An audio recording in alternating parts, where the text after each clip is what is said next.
New facilities for new technology. How one proposal could put thousands on a payroll. We're tagging along on the governor's jobs tour today in your 5:30 news. Thanks for making KRTV part of your Thursday. We start our coverage near Carter, where we're learning new information about the fire that topped our news last night at 10. Volunteer crews spent today mopping up the scene where a more than century-old home was destroyed. A trucker who was passing by the burning home about 4 p.m. on Wednesday alerted authorities. When firefighters arrived, the house was already a complete loss. Clark says the owner, that's the volunteer fire chief, he says the owner left a fire burning in his fireplace when he left to go to his parents' house, which is just a few hundred yards away. When he returned, the house was engulfed. 6 volunteers responded from Carter, then more from Fort Benton arrived to help. Fire was totally consuming the house, and not much we can do other than a defensive tactic, I guess, to protect the outbuildings. And there's a fuel tank in the back, and had to keep that wetted down to keep it cool. According to the owner, the home was built in 1910, and homes that are older tend to burn faster because the wood has dried out over time. And Great Falls man is in custody after allegedly offering to kill a man on several occasions. 53-year-old Sean Michael Smith is charged with solicitation to commit assault with a weapon. A woman trying to buy Smith's home told him she couldn't get financing because she was recently divorced. Her husband got the house and her name was still on the loan. Smith reportedly asked if the woman would like to borrow a gun, and when she declined, Smith indicated he would kill her ex-husband for a small fee. Court documents say Smith continued to make the offer for several weeks. Finally, the woman reported the incidents to her superiors at Malmstrom, who alerted authorities. The state is requesting a $10,000 bail for Smith. The parking meter trouble in downtown Great Falls is much larger than police first realized, but the good news is they have a lead on 2 possible suspects. The latest count shows at least 48 meters were vandalized and as much as $1,000 was stolen. These 2 individuals seen on bicycles are considered suspects in the crime. It was first reported early this week. You can get an up-close look at that picture at KRTV.com. And if you can identify these suspects or know any more about the vandalism, call Crime Stoppers at 727-TIPS. An emotional issue that's been front and center in Great Falls for years is now getting attention of lawmakers across Montana. MTN's Marnie Banks tells us more about the legislative effort to change the court's approach to child abuse. There has been a mountain of human suffering in my community. Great Falls Senator Mitch Tropila is carrying a bill which would create a crime of criminal child endangerment. The bill makes it illegal for anyone to deal drugs in a home where a child is present, drive under the influence while a child is in the car, or place a child in the care of someone who has previously harmed them. Tropila says he's carrying the bill because there have been a series of child abuse cases in Great Falls, 5 of which resulted in death. 5 kids who will never get to blow out the candles on their 12th birthday, or experience that first kiss, or play high school football, basketball, or be a cheerleader. And in fact, they won't even have that exhilarating feeling of graduating from high school. Currently, prosecutors are using the criminal endangerment to prosecute child abuse cases, but county attorneys want a law with more teeth.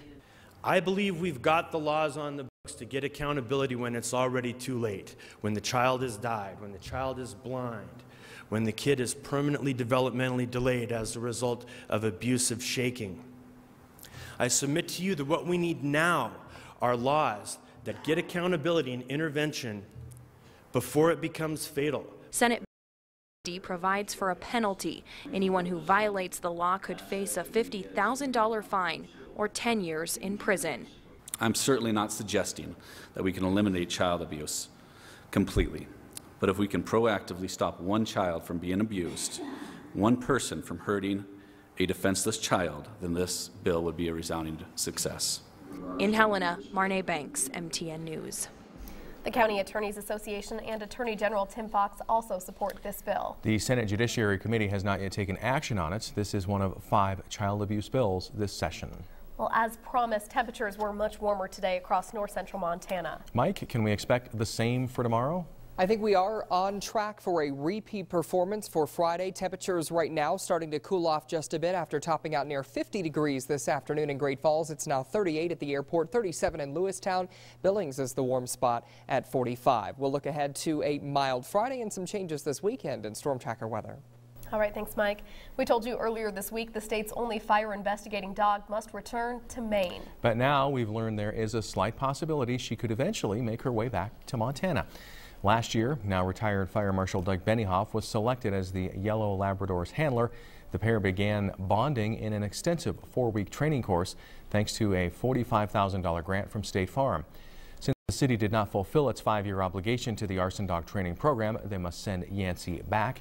A State Farm representative tells us they'd like to train her with another firefighter in Montana, but so far, no one has expressed an interest.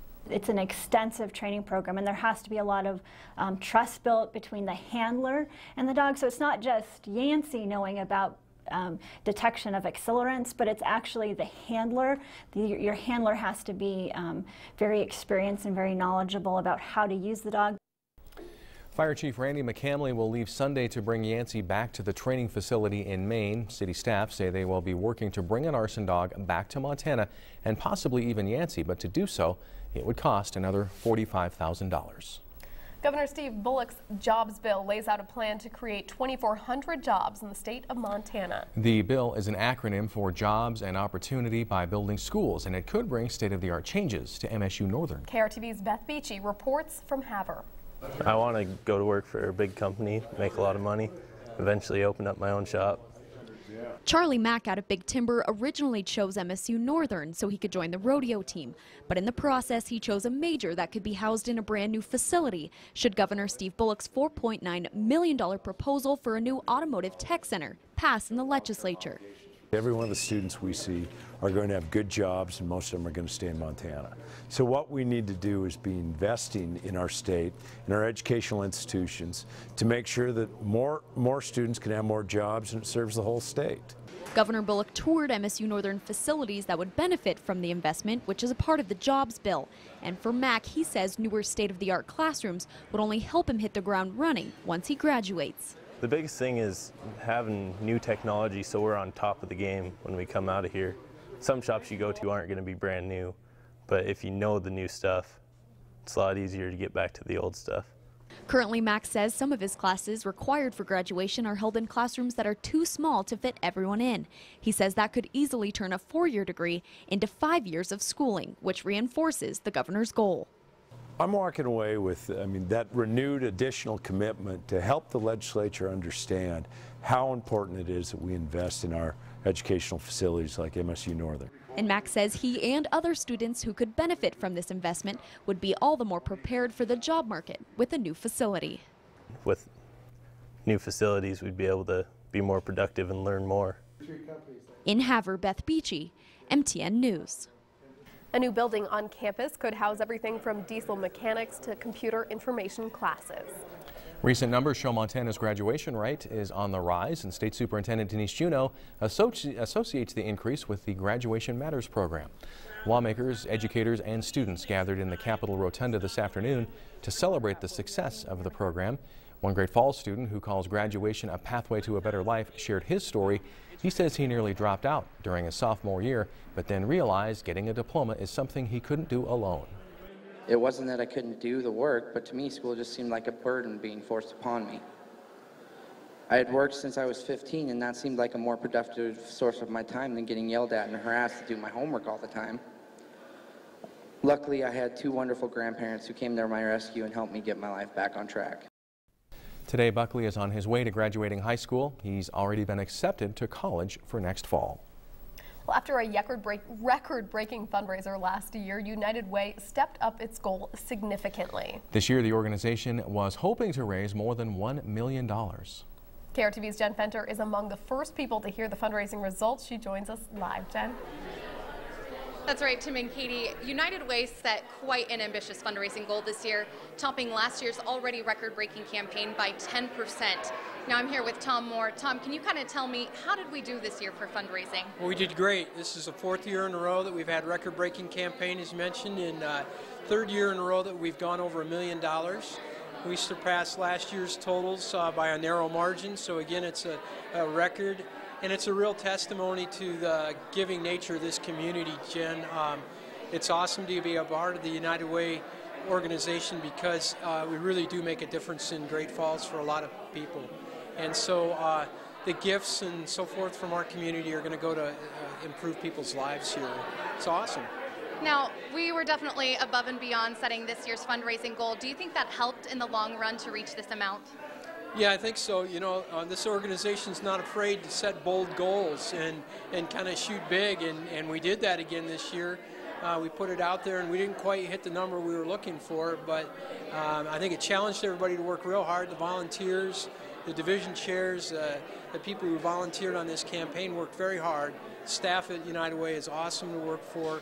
And then our community, who is just so willing to step up to the request and the demand for help and for being a giving and a caring community. It was awesome to be a part of that, and we're going to celebrate that tonight. Well, thank you, Tom. And this year's goal was $1.175 million. What was the end result? What was our last number? $1,070,000, and we surpassed last year's total of $1,067,000. So we had a record campaign, but didn't quite